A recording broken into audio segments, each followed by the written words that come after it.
എല്ലാവർക്കും സ്വാഗതം. ഞാൻ നിങ്ങളുടെ സ്വന്തം കുട്ടിമാഷ്. 6ാം ക്ലാസ്സിന്റെ പുതിയ പാഠപുസ്തകത്തിലെ സോഷ്യൽ സയൻസിലെ 1ാമത്തെ പാഠമാണ് ഏർലി ഹ്യൂമൻസ് ആൻഡ് സിവിലൈസേഷൻ. ഈ പാഠഭാഗത്തിലെ എല്ലാ ചോദ്യങ്ങളും അവയുടെ ഉത്തരങ്ങളുമാണ് ഈ വീഡിയോയിൽ ഞാൻ നിങ്ങളുമായി ഡിസ്കസ് ചെയ്യാൻ വേണ്ടി പോകുന്നത്. 1ാമത്തെ പേജില് ജവഹർലാൽ നെഹ്റു തന്റെ മകൾക്ക് എഴുതിയ ഒരു കത്ത് കൊടുത്തിട്ടുണ്ട്. ഈ കത്ത് നിങ്ങൾ ശരിക്കും വായിച്ചിട്ട് താഴെയുള്ള ചോദ്യങ്ങൾക്ക് ഉത്തരം എഴുതണം. 1ാമത്തെ ചോദ്യം, what is the historical remain that Jawaharlal Nehru is referring to? ഇതിൽ ജവഹർലാൽ നെഹ്റു പരാമർശിക്കുന്ന ചരിത്ര ശേഷിപ്പ് എന്താണ്? Answer, the skull of the Heidelberg man. Heidelberg എന്ന ആദിമ മനുഷ്യന്റെ തലയോട്.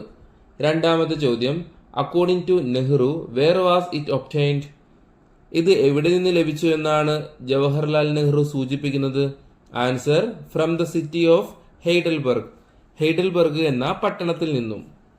3ാമത്തെ ചോദ്യം, how many generations can be found from the family tree? Page number 8. Page number 8 നൽകിയിരിക്കുന്ന ഫാമിലി ട്രീയിൽ നിങ്ങൾ നിങ്ങളുടെ ഫാമിലി മെമ്പേഴ്സിനെ കൂട്ടിച്ചേർക്കണം. നിങ്ങൾ എന്ത് ചെയ്യണം? ആദ്യം ഒരു ഫാമിലി ട്രീ നോട്ട്ബുക്കിൽ വരയ്ക്കണം. എന്നിട്ട് നിങ്ങളുടെ പേരുകൾ എഴുതണം. എന്നിട്ട് നിങ്ങളുടെ അച്ഛൻ്റെയും അമ്മയുടെയും പേരുകൾ എഴുതണം. എന്നിട്ട് അവരുടെ അച്ഛൻ്റെയും അമ്മയുടെയും പേരുകൾ എഴുതണം. എന്നിട്ട് നിങ്ങൾക്ക് വേണമെങ്കിൽ നിങ്ങൾ ഗ്രാൻഡ് ഫാദറിനോടും ഗ്രാൻഡ് മദറിനോടും അവരുടെ അച്ഛൻ്റെയും അമ്മയുടെയും പേരുകൾ ചോദിച്ചിട്ട് അത് നിങ്ങൾക്ക് എഴുതാവുന്നതാണ്. നിങ്ങൾക്ക് ചിത്രങ്ങൾ കിട്ടുവാണെങ്കിൽ ചിത്രങ്ങൾ നിങ്ങൾക്ക് ഇതിൽ ഒട്ടിക്കാവുന്നതാണ്. 4ാമത്തെ ചോദ്യം, according to chronology which are the periods in which the history is divided? കാലഗണന അനുസരിച്ച് ചരിത്രത്തെ 2 കാലഘട്ടങ്ങളായി വിഭജിച്ചിരിക്കുന്നു. ഏതൊക്കെയാണ്? Answer, before the common era, BCE എന്ന് പറയും. 2ാമത്തത് കോമൺ എറ, അത് CE എന്ന് പറയും. 5ാമത്തെ ചോദ്യം, how many years in A century? ഒരു നൂറ്റാണ്ട് എത്ര വർഷമാണ്? 100 ഇയേഴ്സ്. 6ാമത്തെ ചോദ്യം, how many years in A million years? ഒരു ദശലക്ഷം വർഷം എന്ന് പറഞ്ഞാൽ എത്ര വർഷമാണ്? 10 lakh ഇയേഴ്സ്. 7ാമത്തെ ചോദ്യം, വാട്ട് ആർ ഫോസിൽസ്? എന്താണ് ഫോസിലുകൾ? Fossils are the remains of ancient plants, animals and humans. പുരാതന സസ്യങ്ങൾ, മൃഗങ്ങൾ, മനുഷ്യർ എന്നിവയുടെ ശേഷിപ്പുകളാണ് ഫോസിലുകൾ. 8ാമത്തെ ചോദ്യം, what is the study of fossil called? ഫോസിലുകളെ കുറിച്ചുള്ള പഠനം ഏതു പേരിലാണ് അറിയപ്പെടുന്നത്? പാലിയന്റോളജി. 9ാമത്തെ ചോദ്യം, how is the age of fossil scientifically determined? ഫോസിലുകളുടെ കാലപ്പഴക്കം ശാസ്ത്രീയമായി നിർണയിച്ചിരിക്കുന്നത് എങ്ങനെയാണ്? The age of fossils can be determined through the technology of carbon dating. Carbon dating എന്ന സാങ്കേതിക വിദ്യയിലൂടെയാണ് ഫോസിലുകളുടെ കാലപ്പഴക്കം നിർണ്ണയിക്കുന്നത്.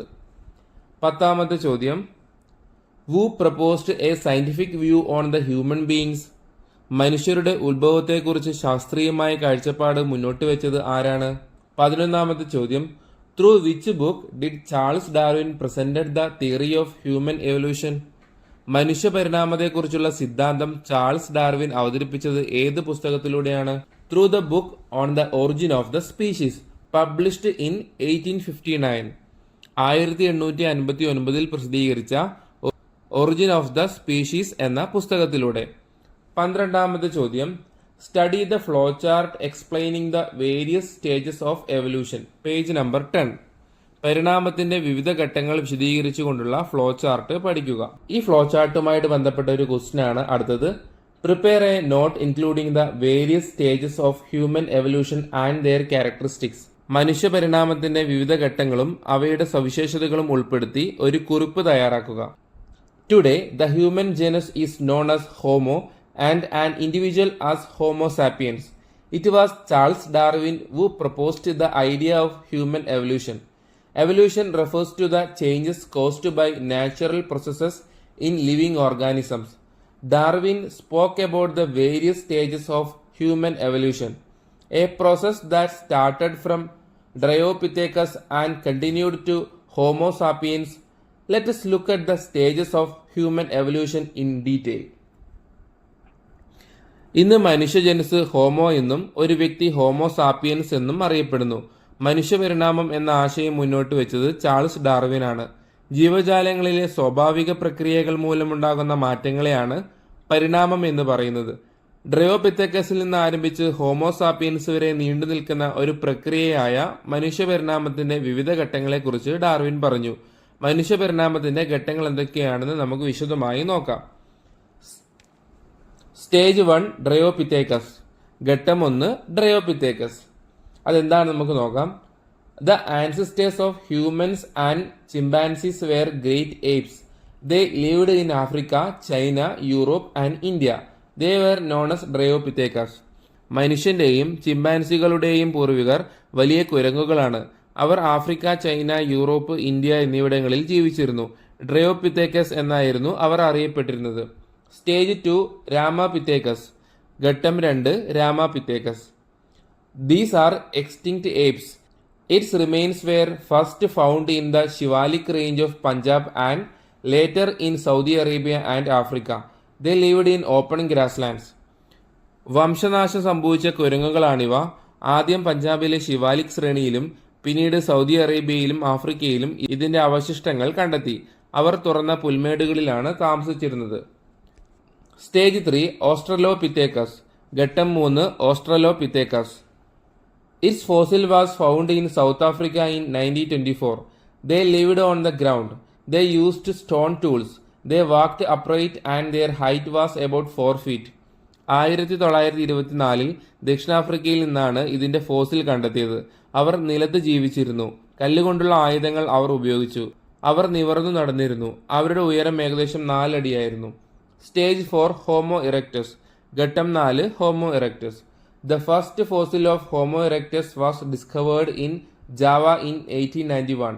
It was called Pithecanthropus erectus. 1891 ജാവയിലാണ് ഹോമോ ഇറക്ടസിന്റെ ഫോസിൽ ആദ്യമായി കണ്ടെത്തിയത്.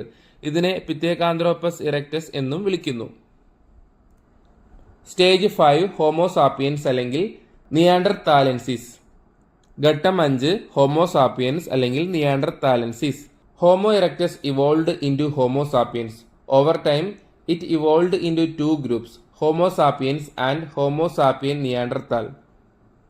പരിണാമം മൂലം ഹോമോ ഇറക്ടസ് ഹോമോ സാപ്പിയൻസ് ആയി മാറി. ഇത് കാലക്രമേണ വീണ്ടും വികാസം പ്രാപിച്ച് ഹോമോ സാപ്പിയൻസ്, ഹോമോ സാപ്പിയൻ നിയാൻഡർത്താൽ എന്നിങ്ങനെ 2 വിഭാഗങ്ങളായിട്ട് മാറി. Stage 6 homo sapiens. ഘട്ടം 6 homo sapiens. The remains of Homo sapiens were first discovered in Europe and were named Cro-Magnon. Its jaws were small, which later grew into the jaws of advanced humans. Homo sapiens gathered food by hunting. Their ability to work during this period was evident from the very beginning. Homo സാപ്പിയൻസിന്റെ ശേഷിക്കുന്ന ഭാഗങ്ങൾ ആദ്യമായി യൂറോപ്പിൽ കണ്ടെത്തി. അവയെ ക്രോമാഗ്നൻ എന്ന് നാമകരണം ചെയ്തു. അതിന്റെ താടിയിലുകൾ ചെറുതായിരുന്നു. ഇവ പിന്നീട് താടിയിലുകൾ പുറത്തു വന്ന് വികസിത മനുഷ്യനായി മാറി. വേട്ടയാടിയായിരുന്നു ഹോമോസാപ്പിയൻസ് ഭക്ഷണം ശേഖരിച്ചിരുന്നത്. ഈ കാലയളവിൽ ജോലി ചെയ്യാനുള്ള ഇവരുടെ കഴിവ് തുടക്കത്തിലെ തന്നെ പ്രകടമായി. 14ാമത്തെ ചോദ്യം. Which are the 3 stages of the stone age? ശിലായുഗത്തെ 3 ഘട്ടങ്ങളായി തിരിച്ചിരിക്കുന്നു. ഏതെല്ലാം? പാലിയോലിത്തിക് എന്ന് പറഞ്ഞാൽ പ്രാചീന ശിലായുഗം, മീസോലിത്തിക് മധ്യശിലായുഗം, നിയോലിത്തിക് നവീന ശിലായുഗം. 15ാമത്തെ ചോദ്യം. Note the characteristics of the different stone age periods. Page number 11. വിവിധ ശിലായുഗ ഘട്ടങ്ങളുടെ സവിശേഷതകൾ പഠിക്കുക. ആദ്യം നമുക്ക് പാലിയോലിത്തിക് നോക്കാം. പ്രാചീന ശിലായുഗം. Early stone age. ഇത് ശിലായുഗത്തിന്റെ ആദ്യഘട്ടമായിരുന്നു. Rough stones were used as tools. പരുക്കൻ കല്ലുകൾ ആയുധങ്ങളാക്കി അല്ലെങ്കിൽ ഉപകരണങ്ങളാക്കി ഉപയോഗിച്ചു. Gathering and hunting were used as a means of livelihood. ശേഖരണവും വേട്ടയാടലും അവർ ഉപജീവനമാക്കി. അടുത്തതാണ് മീസോലിത്തിക് ഏജ് എന്ന് പറഞ്ഞാൽ മധ്യശിലായുഗം. Fine stone tools were used. സൂക്ഷ്മശിലാ ഉപകരണങ്ങൾ ഉപയോഗിച്ചു. Edible grasses and fish were used as food. ഭക്ഷ്യയോഗ്യമായ പുല്ലിനങ്ങളും മത്സ്യവും ഭക്ഷണമാക്കി. Animal skins and leaves were used as clothing. മൃഗത്തോലും മരത്തോലും ഇലകളും അവർ വസ്ത്രങ്ങളാക്കി. ഇനി അടുത്തത് നിയോലിത്തിക് ഏജ് അഥവാ നവീന ശിലായുഗം. More refined and polished stone tools were used. കൂടുതൽ പരിഷ്കരിക്കപ്പെട്ടതും മിനുസമുള്ളതുമായ കല്ലുകൊണ്ടുള്ള ഉപകരണങ്ങൾ അവർ ഉപയോഗിച്ചു. Agriculture began. കൃഷി ആരംഭിച്ചു. Wheels was invented and pottery was made. ചക്രം കണ്ടുപിടിക്കുകയും മൺപാത്ര നിർമ്മാണം ആരംഭിക്കുകയും ചെയ്തു. 16ാമത്തെ ചോദ്യം, which is an important rock shelter in India which was inhabited by stone age humans?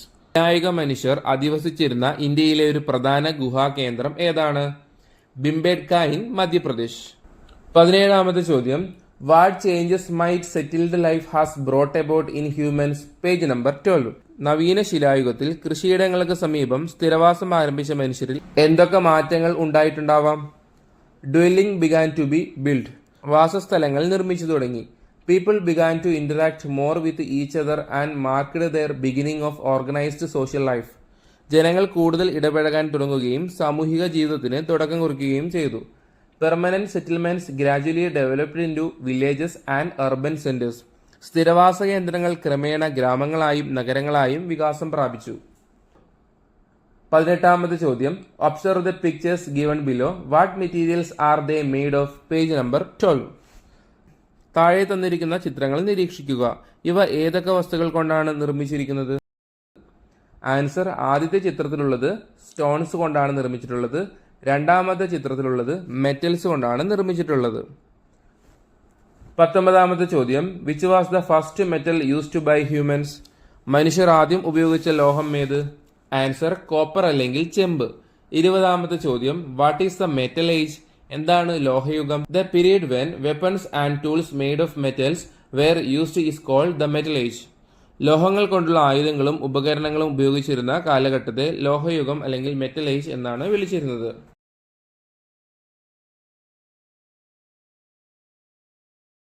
22ാമത്തെ ചോദ്യം, what changes did the use of bronze age to human life? Page number 14. വെങ്കലത്തിന്റെ ഉപയോഗം മനുഷ്യജീവിതത്തിൽ ഉണ്ടാക്കിയ മാറ്റങ്ങൾ എന്തൊക്കെയാണ്? Bronze tools helped in expanding agricultural land. വെങ്കലം കൊണ്ടുള്ള ഉപകരണങ്ങൾ കൃഷിയിടങ്ങൾ വ്യാപിപ്പിക്കുന്നതിന് സഹായകരമായി. The expansion of agricultural areas led to an increase in agricultural production. The increase in the agricultural production paved the way for the exchange of products and the development of exchange centres. കാർഷികോൽപാദന വർധനവ് ഉൽപാദനങ്ങളുടെ കൈമാറ്റത്തിനും കൈമാറ്റ കേന്ദ്രങ്ങളുടെ വികാസത്തിനും വഴിയൊരുക്കി. Centre of exchange later transformed into towns and cities. കൈമാറ്റ കേന്ദ്രങ്ങൾ പിൽക്കാലത്ത് പട്ടണങ്ങളായും നഗരങ്ങളായും രൂപാന്തരപ്പെട്ടു. 23ാമത്തെ ചോദ്യം, prepare a note comparing the features of human life in the stone age and the bronze age. Page number 13. ശിലായുഗത്തിലെയും വെങ്കലയുഗത്തിലെയും മനുഷ്യജീവിതത്തിന്റെ സവിശേഷതകൾ താരതമ്യം ചെയ്ത് കുറിപ്പ് തയ്യാറാക്കുക. The Paleolithic age was a period when rough stones were used as weapons and tools. This invention was to hunt and protect them from animals and to dig up tubers. They lived in caves.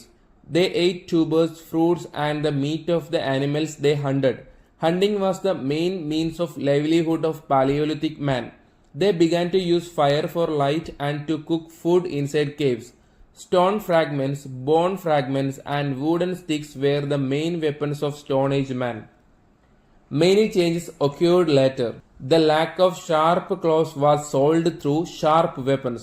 Since it was not possible to catch a distant creature, arrows and bows were used. They joined wooden logs together to travel through water. They made coats from skins. When fire was discovered, they grew even more. They started cooking and eating food. They survived the winter. They made light at night to ward off darkness. But with the beginning of the Bronze Age, human life became a little easier. The Bronze Age was a continuation of the Neolithic Age, which was the beginning of agriculture and cattle breeding. During this period, they made and used tools made of copper and bronze. Bronze tools helped in the expansion of agricultural areas. With this, agricultural production increased and the exchange of goods increased. With the formation of exchange centers, towns and cities were formed later.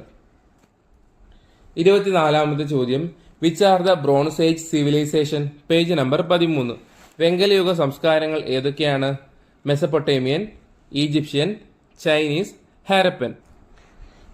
25ാമത്തെ ചോദ്യം, find the 4 major civilizations that existed during the Bronze Age from the map given on page number 14 of the textbook. വെങ്കലയുഗത്തിൽ നിലനിന്നിരുന്ന 4 പ്രധാന സംസ്കാരങ്ങളെ text book page number 14 നൽകിയിരിക്കുന്ന ഭൂപടത്തിൽ നിന്നും കണ്ടെത്തുക. ഈ സൈഡിൽ കണ്ടോ ഈജിപ്ഷ്യൻ സിവിലൈസേഷൻ, കുറച്ച് ഇപ്പുറത്തേക്കായിട്ട് മെസപ്പൊട്ടേമിയൻ സിവിലൈസേഷൻ, മിഡിലായിട്ട് ഹാരപ്പൻ സിവിലൈസേഷൻ, ആ ഇന്ത്യയുടെ ഒക്കെ മുകൾ ഭാഗത്തായിട്ട് വരും. റൈറ്റ് സൈഡിലായിട്ട് ചൈനീസ് സിവിലൈസേഷൻ. 26ാമത്തെ ചോദ്യം, observe the map and find the river valleys where the major bronze age civilisation developed and complete the list. Page number 14.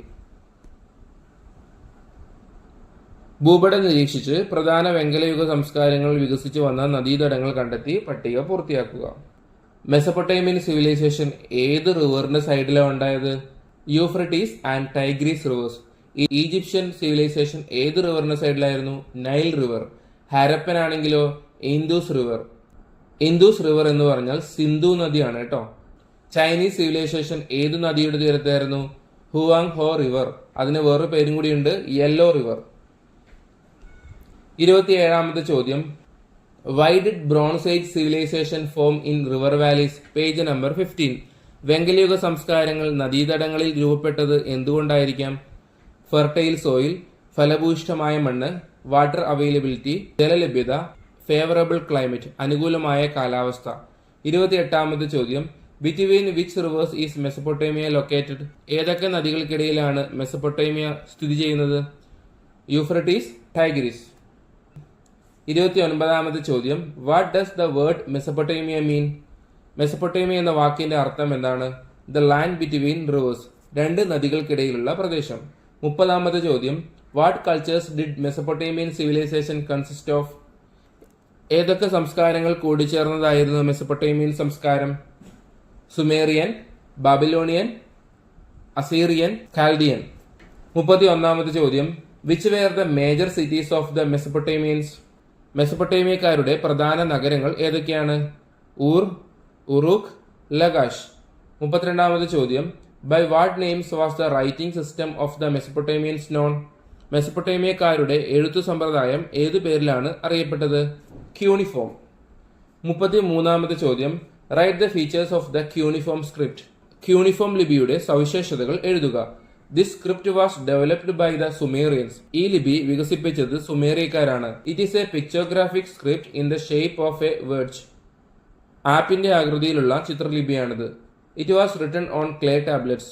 കളിമൺ ഫലകങ്ങളിലാണ് ഇത് എഴുതിയിരിക്കുന്നത്. They used sharp pointed reed stylus to write on clay tablets. കൂർത്ത മുനയുള്ള ഈറത്തണ്ടുകളാണ് കളിമൺ ഫലകങ്ങളിൽ എഴുതാൻ അവർ ഉപയോഗിച്ചിരുന്നത്.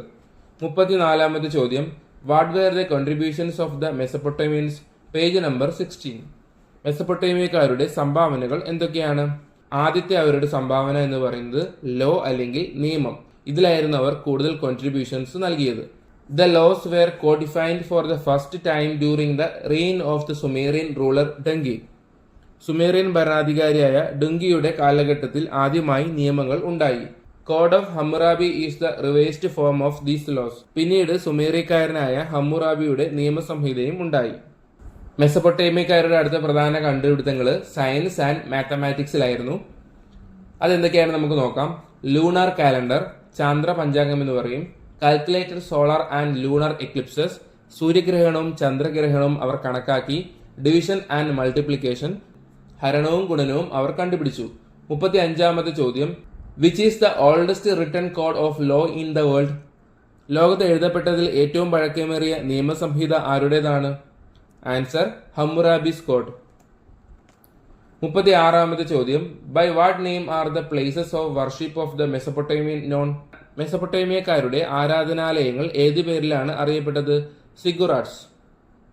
37ാമത്തെ ചോദ്യം, prepare a note on the cultural contributions of the Mesopotamians. Page number 16. മെസപ്പൊട്ടേമിയക്കാരുടെ സാംസ്കാരിക സംഭാവനകളെക്കുറിച്ച് ഒരു കുറിപ്പ് തയ്യാറാക്കുക. Mesopotamia, located in present day Iraq, is known as the cradle of civilisation. The Mesopotamian civilisation laid the foundation for human progress. With its fertile land and advanced societies, Mesopotamia gave rise to cities. All the progress we have is the result of the inventions of the Mesopotamians. They created writing, the wheel, irrigation, ships, chariots, maps, and plows. They advanced mathematics and contributed greatly to the field. In fact, the Pythagoras theorem was first created by a Babylonian mathematician. However, their greatest contribution is certainly writing. Writing allowed the world to communicate with each other. In addition, Mesopotamian civilization made great contributions to the world in the fields of art and culture, including sculpture, painting, music, and literature. 38ാമത്തെ ചോദ്യം, by what name were the kings of Egypt known? ഈജിപ്തിലെ രാജാക്കന്മാർ ഏത് പേരിലാണ് അറിയപ്പെട്ടത്? Pharaoh. 39ാമത്തെ ചോദ്യം, which country is called the gift of the Nile? നൈലിന്റെ ദാനം എന്ന് വിശേഷിപ്പിക്കപ്പെട്ട രാജ്യം ഏത്? ഈജിപ്ത്. 40ാമത്തെ ചോദ്യം, what was the writing system of Egypt known? ഈജിപ്തിലെ എഴുത്തുവിദ്യ എന്താണ്? ഹൈറോഗ്ലിഫിക്സ്. 41ാമത്തെ ചോദ്യം, what are the features of the Egyptian writing? Page number 17. ഈജിപ്തിലെ എഴുത്തുവിദ്യയുടെ സവിശേഷതകൾ എന്തൊക്കെയാണ്? Hieroglyphics was the script of the ancient Egyptians. ഈജിപ്തിലെ എഴുത്തുലിപി എന്ന് പറയുന്നത് ഹൈറോഗ്ലിഫിക്സ് ആണ്. The word hieroglyphics means sacred writing. വിശുദ്ധമായ എഴുത്ത് എന്നാണ് ഹൈറോഗ്ലിഫിക്സ് എന്ന വാക്കിന്റെ അർത്ഥം. It is a script that combines the symbols and letters. ചിഹ്നരൂപവും അക്ഷരരൂപവും കൂടിച്ചേർന്ന ലിപിയാണിത്. It is read from right to left. വലത്തു നിന്ന് ഇടത്തോട്ടാണ് ഇത് വായിക്കുന്നത്. 42ാമത്തെ ചോദ്യം, observe the calendar in your home and find out how many days there are in each month and write it down. Page number 18. നിങ്ങളുടെ വീട്ടിലുള്ള കലണ്ടർ നിരീക്ഷിച്ച് ഓരോ മാസവും എത്ര ദിവസങ്ങൾ വീതമാണുള്ളത് എന്ന് കണ്ടെത്തി എഴുതുക.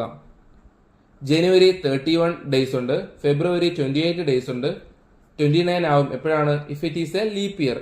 മാർച്ചിൽ 31 ഡേയ്സ് ഉണ്ട്, ഏപ്രിൽ 30 ഡേയ്സ് ഉണ്ട്, മെയ് 31 ഡേയ്സ് ഉണ്ട്, ജൂൺ 30 ഡേയ്സ് ഉണ്ട്, July 31, August 31, September 30, October 31, November 30, December 31. 43ാമത്തെ ചോദ്യം, in which river base did Chinese civilisation originated? ഏതു നദീതടത്തിലാണ് ചൈനീസ് സംസ്കാരം ഉടലെടുത്തത്? ഹൊയാങ്ഹോ നദീതടത്തിൽ. 44ാമത്തെ ചോദ്യം, complete the list by identifying the characteristics of the writing systems that existed in Mesopotamia, Egypt and China. Page number 18. Mesopotamia, Egypt, China എന്നിവിടങ്ങളിൽ ഉണ്ടായിരുന്ന എഴുത്തു രീതിയുടെ പ്രത്യേകതകൾ കണ്ടെത്തി പട്ടിക പൂർത്തിയാക്കുക. ഇവിടെ 3 ഹെഡിങ് തന്നിട്ടുണ്ട്: സിവിലൈസേഷൻ, സ്ക്രിപ്റ്റ്, ഫീച്ചേഴ്സ്. അതിന് താഴെ വരുന്നതാണ് ഞാൻ വായിക്കുന്നത്. മെസപ്പൊട്ടേമിയ സിവിലൈസേഷന്റെ സ്ക്രിപ്റ്റ് എന്താണ്? ക്യൂണിഫോം. അതിന് ഫീച്ചർ ഞാൻ വായിക്കാം: ദേ റോട്ട് ഓൺ ക്ലേ ടാബ്ലറ്റ്സ്. ഇനി അടുത്ത് ഈജിപ്ത് ആണ്. അതിന് സ്ക്രിപ്റ്റ് എന്ന് പറയുന്നത് ഹൈറോഗ്ലിഫിക്സ് ആണ്. അതിന് ഫീച്ചർ എന്താണ്? The word hieroglyphics means sacred writings. അടുത്ത സിവിലൈസേഷൻ ചൈനയാണ്.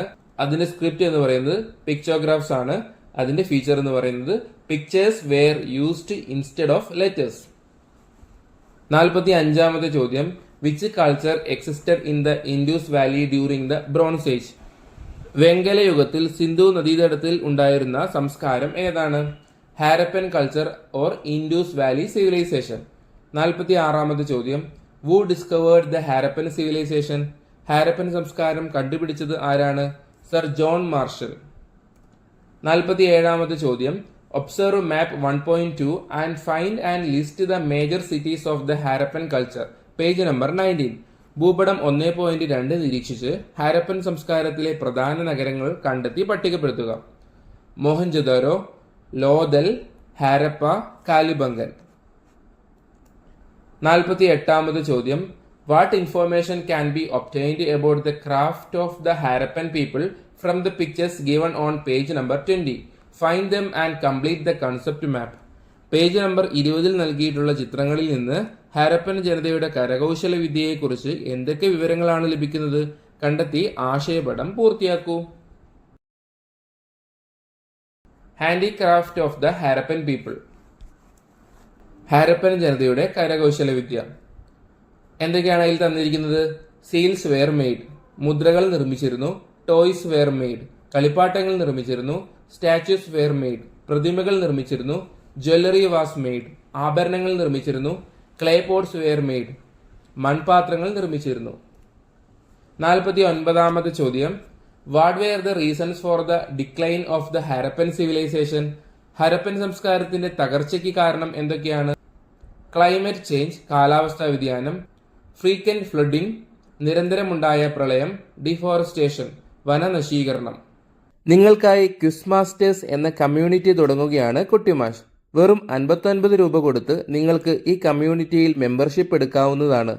ധാരാളം ഓൺലൈൻ ക്വിസ് മത്സരങ്ങളും സമ്മാനങ്ങളും നിങ്ങളെ കാത്തിരിക്കുന്നു. അപ്പോൾ വേഗം സബ്സ്ക്രൈബ് ചെയ്തോളൂ.